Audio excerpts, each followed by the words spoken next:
Hello, good morning all of you. आज का हमारा टॉपिक है भूमिका। समाजशास्त्र में भूमिका को प्रस्तुति का गतिशील या व्यवहारिक पहलू माना जाता है। परिस्थितियाँ जो होती हैं वो धारण की जाती हैं, जबकि भूमिकाओं का हम निर्वाह करते हैं।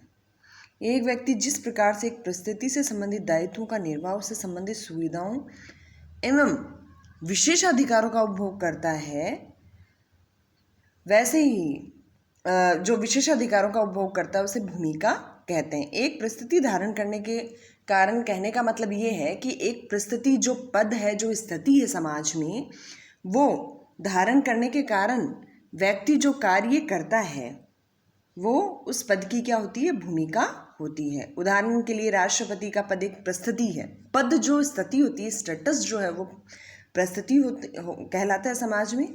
और इस परिस्थिति से संबंधित कुछ दायित्व तथा कर्तव्य हैं, ये ही राष्ट्रपति की भूमिका के अंतर्गत आते हैं। एक परिस्थिति धारण करने के कारण समाज जिस प्रकार के कार्यों की व्यक्ति से अपेक्षा करता है, कहने का मतलब वही भूमिका कहलाती है। नेक्स्ट, विशेषताएं। विशेषताओं में है कि समाज में कोई भी भूमिका एक पक्षीय नहीं होती है, कहने का मतलब एक दूसरे के रेफरेंस में होती है। भाई कोई पिता है, वो उसकी परिस्थिति और उससे संबंधित वो कार्य कर रहा है, इट मीन्स उसकी संतान भी है, तो वो अकेले जो व्यक्ति है वो कोई पिता का रोल नहीं कर सकता है, कोई बेटे का रोल नहीं कर सकता है। पिता है, इट मीन्स उसके संतानें हैं और वो उनका दायित्व अच्छे से निभा रहा है, ये उसकी भूमिका है। तो इसलिए समाज में कोई भी भूमिका एक पक्षीय नहीं होती है। भूमिका हमेशा गतिशील होती है। भूमिका जो है वो कभी भी स्थिर नहीं है। हम अपने दायित्व कर्तव्यों का निर्वहन करते हैं और जिंदगी भर हम करते रहते हैं। भूमिका गतिशील, परिवर्तनशील है। एक ही भूमिका विभिन्न लोगों द्वारा और विभिन्न समयों संस्कृतियों में भी अलग अलग प्रकार से निभाई जाती है। तीसरा है, प्रत्येक व्यक्ति उसे प्रदान की गई भूमिका का निर्वाह अपनी योग्यता क्षमता के आधार पर ही करता है। जितना वो कैपेबल है उस भूमिका को निभाने में, उसी तरीके से अपनी उसमें जितनी कैपेसिटी है, जितना वो कैपेबल है, योग्य है, उसी के तहत वो अपनी भूमिका का निर्वहन करता है। व्यक्ति समाज में अनेक भूमिकाएं निभाता है, किंतु जिस भूमिका के कारण वह समाज में जाना जाता है वो उसकी मुख्य भूमिका कहलाती है। समाज में उसकी बहुत सारी भूमिकाएं होती हैं, बट एक भूमिका ऐसी भी होती है जिनसे वो एक पॉपुलर होता है, समाज में पॉपुलरिटी हासिल करता है, पूरा समाज देश उसको जानता है, वो उसकी मुख्य भूमिका होती है। फॉर एग्जाम्पल सचिन तेंदुलकर है, वो पिता भी है, किसी का बेटा भी है, किसी का भाई भी है, लेकिन उसकी जो मुख्य भूमिका है वो क्रिकेटर की है। ठीक है, क्योंकि इससे उसको पूरा देश जानता है, इसलिए ये उसकी जो है मुख्य भूमिका हुई। नेक्स्ट है, प्रत्येक भूमिका के साथ कुछ न कुछ अधिकार व सुविधाएं जुड़ी होती हैं। कहने का मतलब है कि अगर आप कोई भी भूमिका निभा रहे हो तो आपके कुछ अधिकार होंगे, उन अधिकारों के तहत ही आप उन भूमिकाओं का क्या है, निर्वहन करोगे। अपने आपको जो भी पिता है तो पिता के आपको अधिकार मिले हुए हैं कि आप अपनी संतान को, अपनी बच्चों का आप किस तरह से जो है, आपको ये अधिकार है कि किस तरीके से गाइड करना है उनको, किस डायरेक्शन में उनको जो है मोटिवेट करना है, उनका पालन पोषण करना है, ये उनका एक पिता का जो कर्तव्य है। तो उस भूमिका के साथ पिता के क्या अधिकार व कर्तव्य जुड़े होते हैं। अगला है, भूमिका का निर्धारण संस्कृति एवं सामाजिक मानदंडों के आधार पर होता है। भूमिका का निर्धारण हमेशा हमारी संस्कृति के अनुरूप ही हम अपनी भूमिका का निर्वाह करते हैं। हमारी संस्कृति से अलग जाकर हम अपनी भूमिका का निर्वाह नहीं कर सकते। जो हमारी संस्कृति के खिलाफ हो, जो हमारी संस्कृति जिसके लिए सहमति में प्रदान नहीं करती हो, वो भूमिका सही भूमिका अगर हम उसके विपरीत जाकर हम किसी भूमिका का एक तरह से निभा रहे हैं, किसी भूमिका को कोई रोल अदा कर रहे हैं, तो वो एक खिलाफ, समाज संस्कृति के खिलाफ की बात हो जाती है। इसलिए हमेशा भूमिका संस्कृति व समाज के अनुरूप ही निभाई जाती है। नेक्स्ट है, अलग अलग भूमिकाओं का निर्वहन करने के लिए भिन्न भिन्न प्रकार का व्यवहार किया जाता है। कोई पिता है, वो पिता किसी का पति भी है, किसी का भाई भी है, किसी का बेटा भी है, तो वो अपने जो हर रोल को अलग अलग जगह पे अलग अलग तरीके से निभाता है।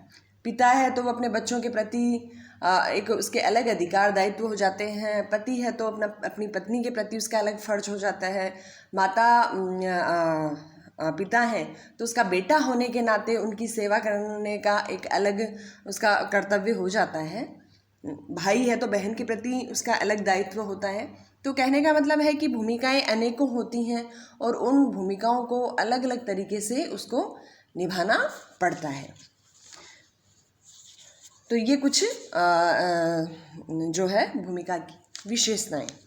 फिर नेक्स्ट है प्रस्तुति व भूमिका का संबंध।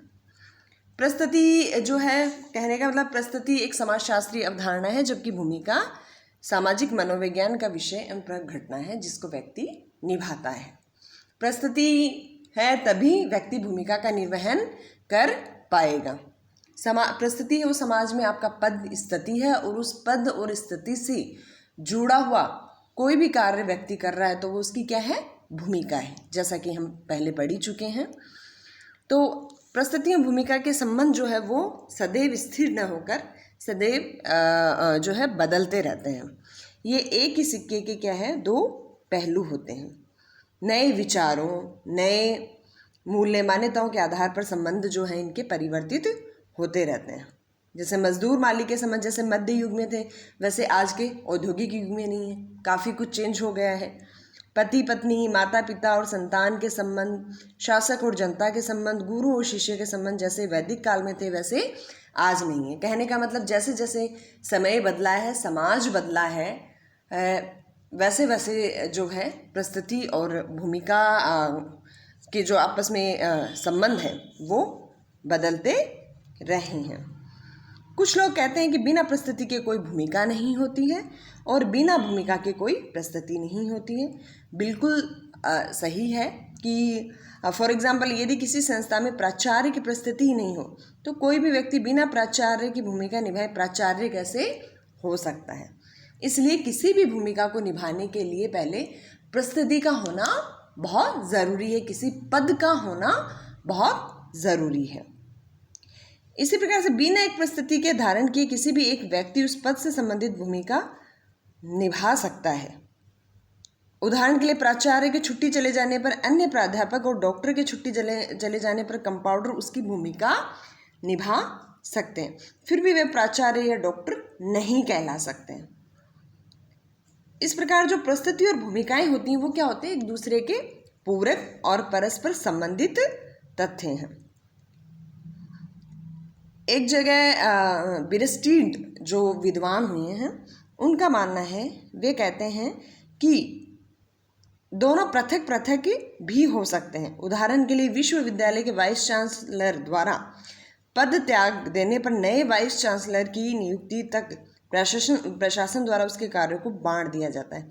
इस स्थिति में वाइस चांसलर की भूमिका निभाने वाले व्यक्ति को न तो हम वाइस चांसलर ही कह सकते हैं और न ही उसे वे सारी सुविधाएं प्राप्त होती हैं। इन सब बातों को मिलाने पर एक बात निकल के आती है कि प्रस्तुति और भूमिका जो है वो सदैव जुड़े रहते हैं और इनको हम एक दूसरे से जो है पृथक नहीं कर सकते हैं। बिना प्रस्तुति के कोई भूमिका नहीं है और बिना भूमिका के कोई प्रस्तुति नहीं है। ये हमारा आज का टॉपिक कंप्लीट हुआ, भूमिका। धन्यवाद।